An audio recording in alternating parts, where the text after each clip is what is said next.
To millions of American immigrants, the Statue of Liberty appeared at the gateway to a new world, holding a golden light in one hand and a book in the other. The history of immigration is the story of America. It is written to this day by children, parents, and grandparents from every country in the world. I'm from Pakistan. I'm from Romania. I come from Nigeria. I am from Eritrea. And I'm from Guatemala. I was a little girl without a country because I was born in France from an Armenian mother whose citizenship was Lebanese. The French didn't recognize my citizenship, and on my ID card it said, stateless, apatride. Ellis Island was my first gateway to the United States. The next door that I went through was the door of our public library. Once upon a time, they passed through the public library on their way to the American dream. It was their special gateway, the one door that was truly open to everyone.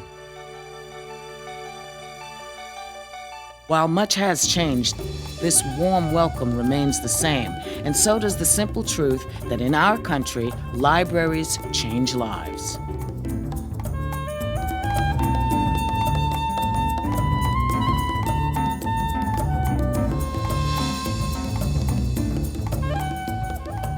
Maybe you cannot conceive this in America, but I remember even as a child, and all my life, until I was 34, when I was expelled, the books were a big issue. People risked their lives to get the books for themselves. People risked their lives to put the books in some other people's hands.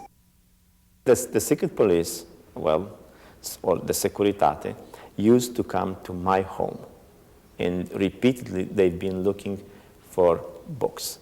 They got into my bookcase, and they looked at every single book to see where it was published, when, by whom, what was the content. It was too tough. They arrested my family. They arrested my kids who were 4, 5, and 6 years old. They arrested my wife.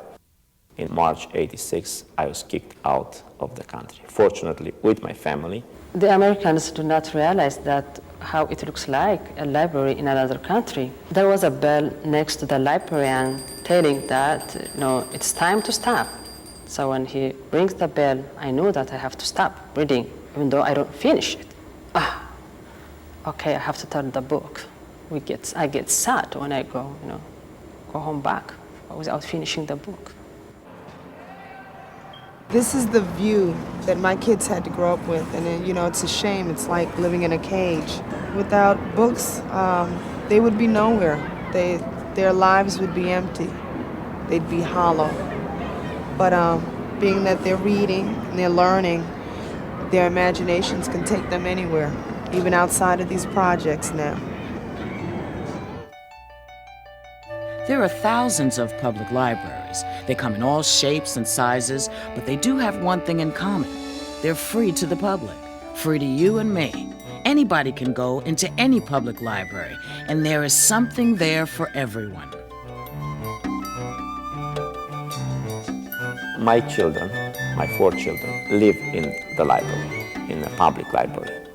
And for me to compare what kind of libraries we did not have with these things, it's like, going from purgatory to heaven.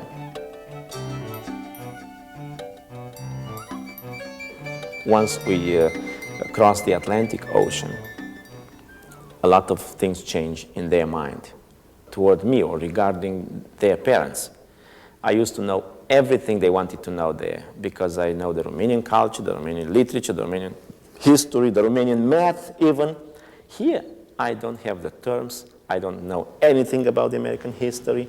In fact, libraries are our ally now, my wife's and mine. We don't know, we don't have the answers, but we have the library, so we take them there. All we have to do is drive, and that's it. Every day after school, I come to the library and get help for my homework. My friend told me about the library.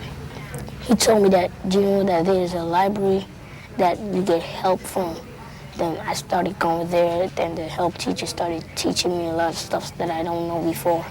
That's when I started getting A's and B's. I'm looking for Jules Verne. Well, he's an author, right?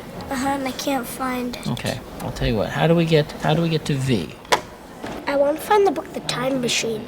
I want my dad to come here because it's hard for me to find books by myself.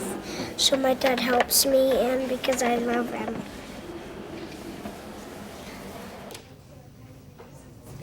When I look around at a library, I wonder, about people's backgrounds, and they're all different kinds of people, and so it's like sitting there and watching them and thinking about their life, how it is, what kind of problems they have and stuff, and it's really interesting.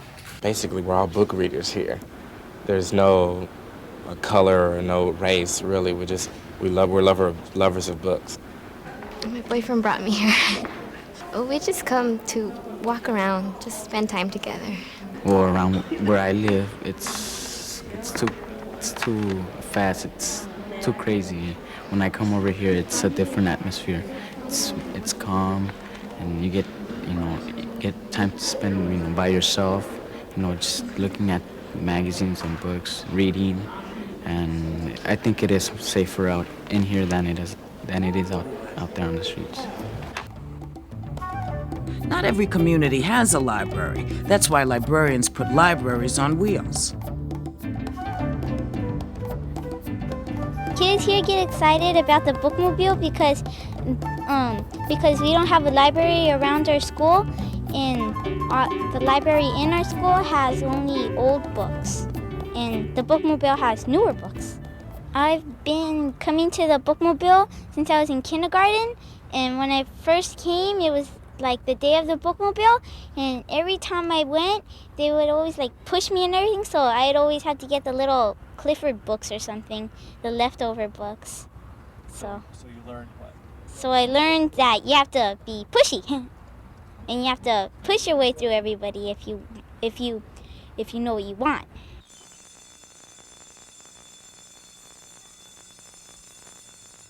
Helen and I get first pick because we carry the books.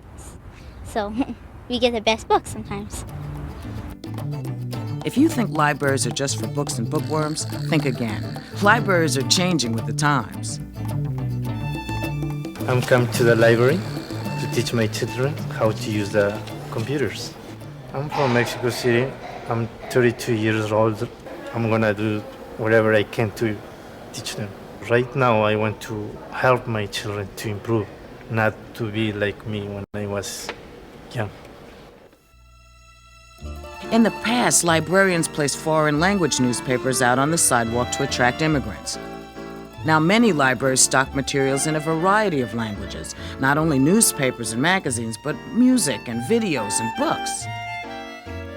I had to have some materials written in Romania, and I was able to find them here. They were written 25 years ago. It is unbelievable. You cannot find it in Romania, such things, but you could find them here. Once you have access to the things you need, or you think you need, you are a free person.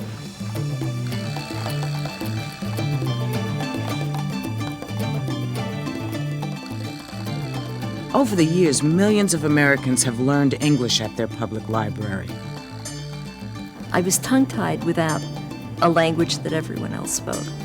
I didn't know English, and I couldn't talk. When my father walked me through the door of that library and got me that first library card, he handed me a key, a pass key to knowledge. This book has 30 stories in it from countries all over the world. And it was the book that my father used to teach me English. He read out loud to me. I read out loud to him. We identified words that I didn't know, and I would look those up in the dictionary. I used the words to write sentences, to write compositions, to make conversation.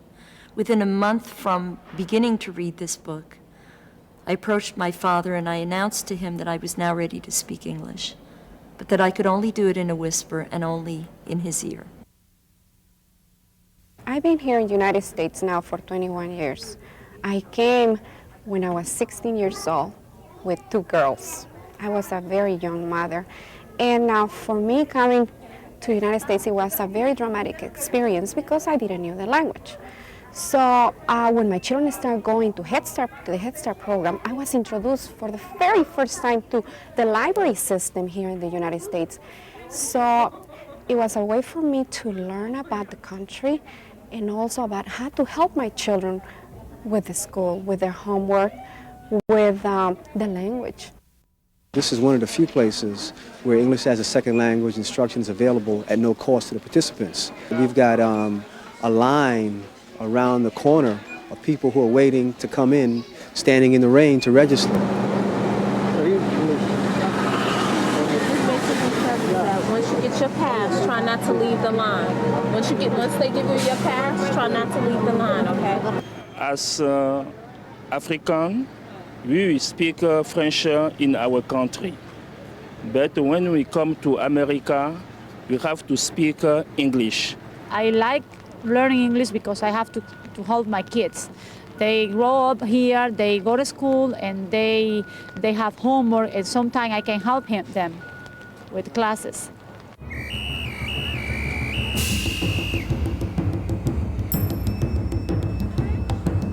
The kids speak only Chinese at home, and I know perfectly well that they won't be able to learn English fast enough if they only speak English only at school. I just felt it was very important that I speak to them in English and read to them in English. And in some cases, I'll translate the story I'm reading into Cantonese to help them along. And this is why I'm here. It's such important work.